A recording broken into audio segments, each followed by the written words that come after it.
Olá, bom dia, boa tarde, boa noite, alunos. Sejam bem-vindos, professor Rodrigo aqui.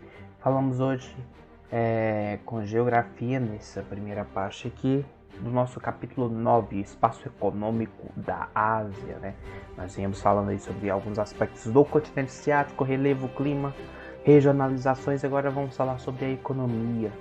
Começar falando sobre economia, né, nesse capítulo 9, tá? Então pega o livro de vocês, a partir da página 36, marca texto, caneta, lápis para vocês marcarem as partes que eu deixei no cantinho ali para vocês e outras que vocês acharem necessárias, ok? Vamos começar falando sobre as características gerais da economia asiática, né? Nos últimos 30, 40 anos a gente teve vários países que se desenvolveram bastante na Ásia, né? A economia cresceu bastante.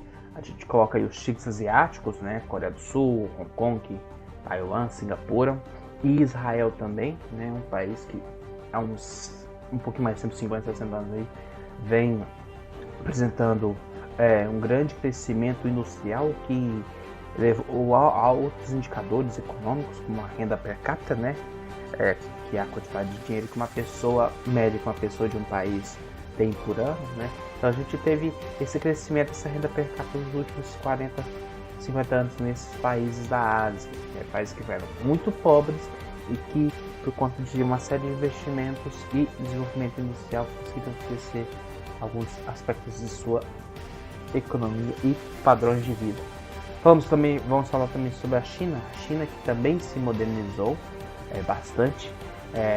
A China que logo após a Segunda Guerra Mundial passou pela Revolução Chinesa, né? Já havia passando antes, né? A gente teve a Revolução Chinesa, Mao Tse Tung, que governou o país até ali mais ou menos nos anos 1970. Quando ele morreu, ele faleceu, o novo grupo de pessoas que que assumiu o poder dentro do Partido Comunista, percebeu que precisava modernizar o país, né? Então começou ali o chamado socialismo de mercado, que fez com que a China explodisse economicamente, onde você tem uma economia capitalista parcialmente liberal, com possibilidade de entrada de empresas estrangeiras, enquanto a política é controlada pelo Partido Comunista, né? Isso é a parte que começou a partir dos anos 1970 e hoje essa política deu bastante resultado. A China vem crescendo aí há várias décadas com média acima de 8% por ano, né? E é uma das principais potências econômicas do mundo. Por outro lado, a gente tem países que possuem uma economia muito mais fraca. Grande parte da população de vários países é ligada a atividades agropecuárias, né? Das primárias, plantio de arroz em vários países, criação de gado, seja bovinos, cabras, ovinos, né?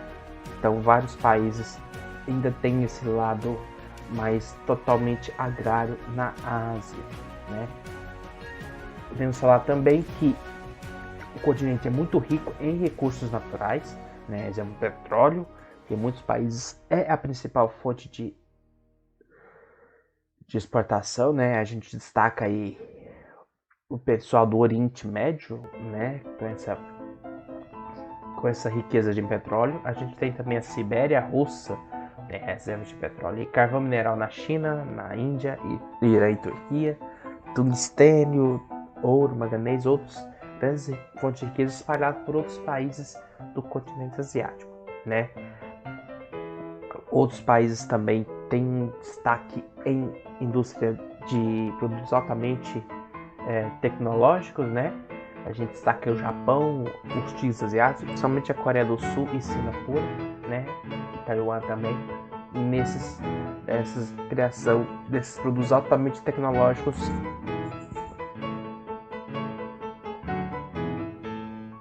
Vamos começar falando aqui sobre a Ásia Ocidental, uma região de muitos contrastes, porque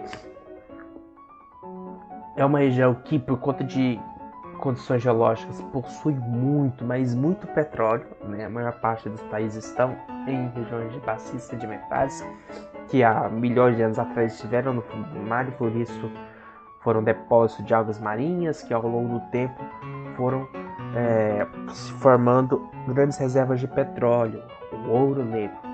Porém, grande parte da população desses países ainda realiza atividades agropecuárias para poder sobreviver, né? Mesmo com climas semiáridos e áridos e desérticos na região da Ásia Ocidental, você tem aí condições precárias que acabam promovendo uma agricultura bem restrita às áreas litorâneas e próximas a oásis e rios, poucos rios da região, e também uma agricultura, uma pecuária nômade, né? Porém, nos últimos 40, 50 anos, a gente tem crescimento de uma agricultura com modernas técnicas de irrigação, né? Esse avanço tecnológico fez com que a produção de alimentos em vários países crescesse ano após ano, mas ainda a gente tem grande parte da população de vários países da região sofrendo com fome, com falta de alimentos, né? Falta de acesso a alimentos e também água potável, né? Por exemplo, aí a gente tem o Iêmen, né? Que é um país que passa uma terrível guerra civil, né? Motivada por interesses externos ali, de Arábia Saudita, de Irã, que tentam controlar a política do país, e por conta disso a gente tem milhares de crianças que sofrem com desnutrição, né? Falta de alimentos ali necessários para o seu desenvolvimento, e uma guerra que já matou milhares de pessoas também nesses anos de conflito, desde de 2015 mais ou menos para cá. Alguns países conseguem fazer com que esses lucros do petróleo acabem promovendo uma melhoria dos índices de qualidade de vida, né? E muitos desses investimentos são revestidos em uma tentativa de diversificação da economia, né? Criação de polos turísticos, polos comerciais, né? Centros de pesquisa. Vários países da região tentam dinamizar a economia justamente por quando o petróleo diminuir e não ser tão rentável, esses países não estejam tão ligados ao petróleo, né? Mas esses países, a gente tem uma concentração de renda gigantesca, né? Embora sejam países muito ricos por conta da venda e exploração de petróleo, e essa riqueza está na mão de poucas famílias, né? Lideradas pelos sheiks, dos príncipes, que dominam a política e a economia de países, que são verdadeiras famílias, são verdadeiras proprietárias desses países, né? Arábia Saudita, Catar, Bahrein, os Emirados, são como se fossem propriedades privadas dessas famílias, né? Então a riqueza fica concentrada ali na mão dessas famílias e de pessoas ligadas a ela. Bom, bons estudos, nós fechamos a primeira parte aqui do nosso capítulo 9.